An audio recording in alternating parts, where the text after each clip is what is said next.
Hello, welcome back to Void MTG. Today we'll be celebrating Bilbo, the birthday boy.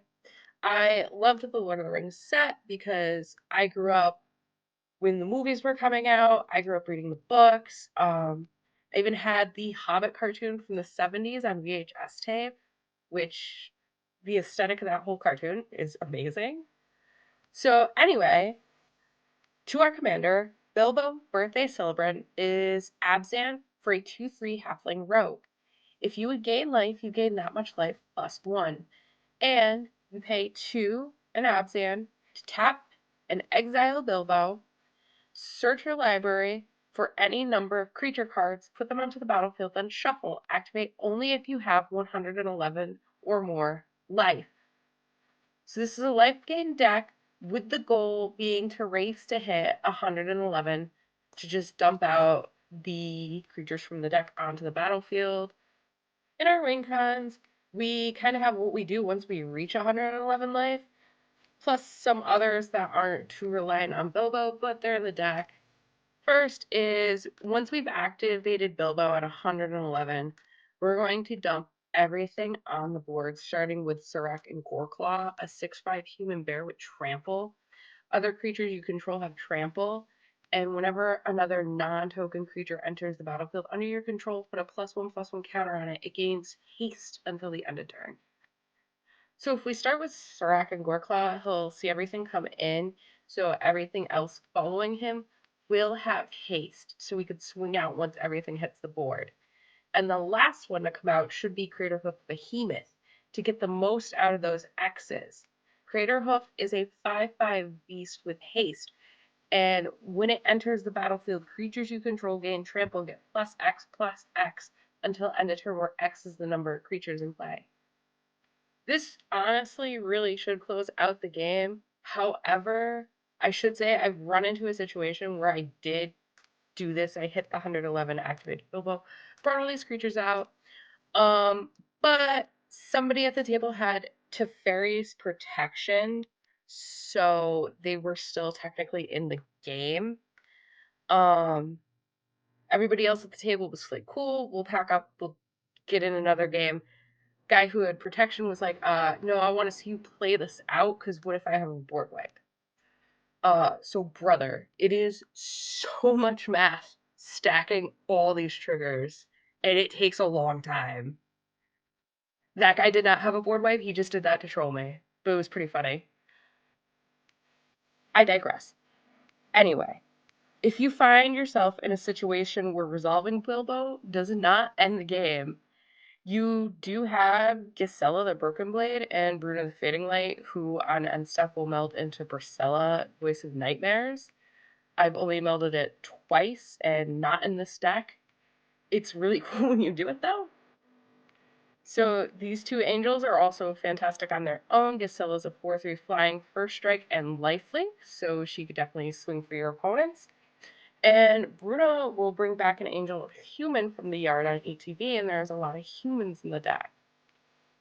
Alright, so this is the only combo we have in the deck.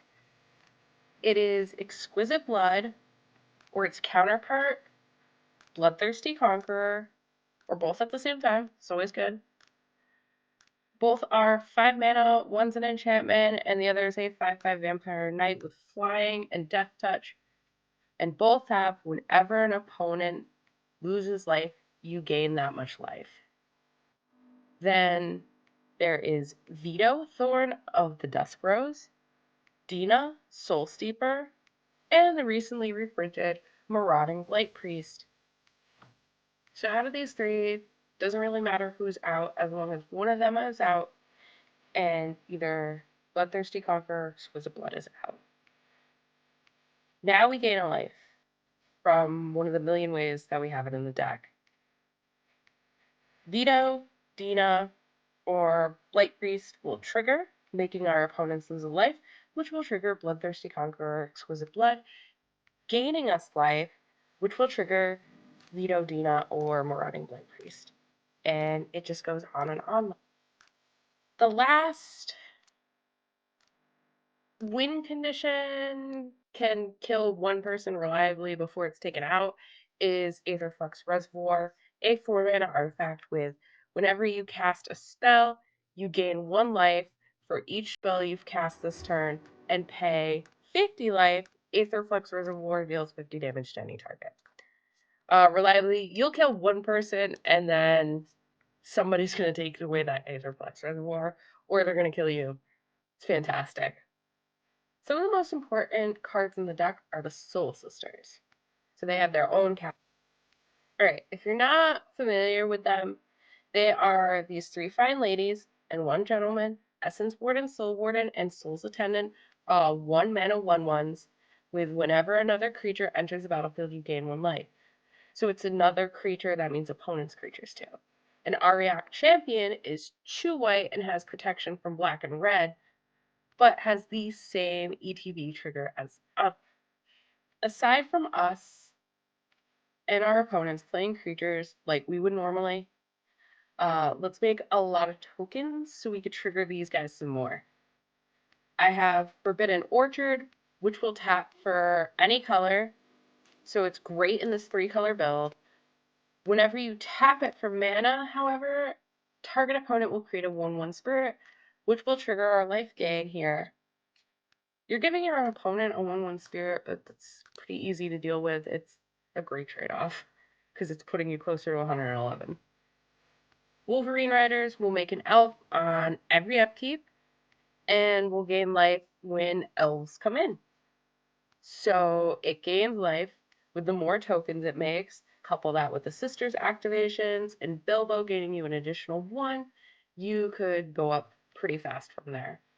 Illustrious Wanderglyph and Beladros will also make tokens on every upkeep, but they don't gain life from their own tokens entering.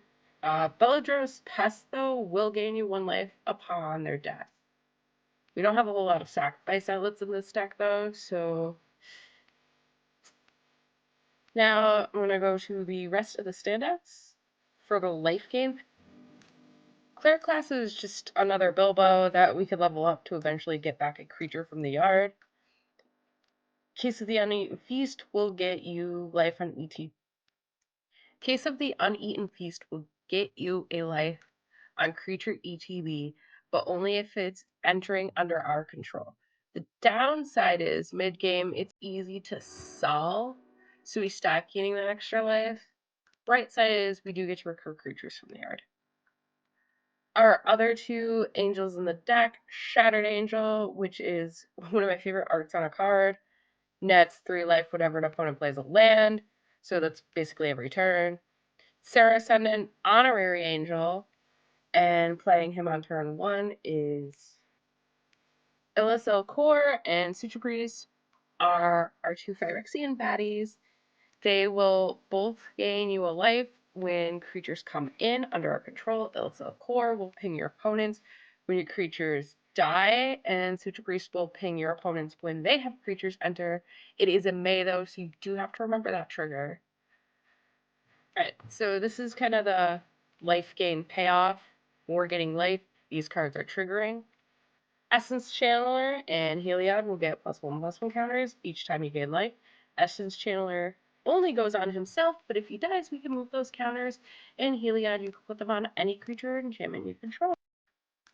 Qualla will also get +1/+1s on each life gain, and she has when other creatures are attacking with her, they will get +X+O, where X is the amount of counters on her. So she could get big real fast, and that makes everybody kind of big real fast. And everybody's favorite Bat Ghost. We could grow him huge and use his second ability to remove problematic pieces from our opponent's board.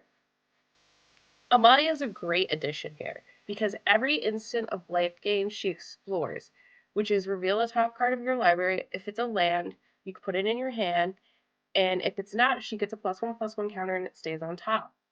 However, when she hits exactly 20 power, she will board wipe. She'll destroy everything but herself. There are a few ways to circumvent that. One is to put her past 20 because she checks power after her Explore trigger. We can also respond to her Explore trigger and sacrifice her to Mirren the Moaning Well to gain 19 life. which not bad. Or we could use Selfless Spirit or Boromir, sacrifice them, and protect our board so everybody else's stuff. So, last section here is everything else that I like in the deck. Again, I couldn't think of any of. Newest Sauron from MH3. Great early game for that extort. Few turns later, you'll definitely reliably gain 3 or more life, so you can flip him. His plus and -1 abilities, very helpful. The -1 especially since we have Sauron Vengeful Bloodlord, which gives our flame. Starscape Cleric is beautiful art, very Starry Night. I usually don't play him until I could also pay that offspring cost to have two basically little. A Johnny, Strength of the Pride, essential in a life gain build. He is a lightning rod though. I don't like to play him till I definitely know I'm like gonna drop him, zero him. That's it. And last card, the only game changer in the deck, which brings this deck to a bracket 3, is Bolas's Citadel. We're here to gain life, but life is a resource, so being able to dig through the deck to gather all the pieces needed to win is. That's all for today. Thanks for coming to Bilbo's birthday. Hopefully I'll post more, or I don't know. I'll figure it out.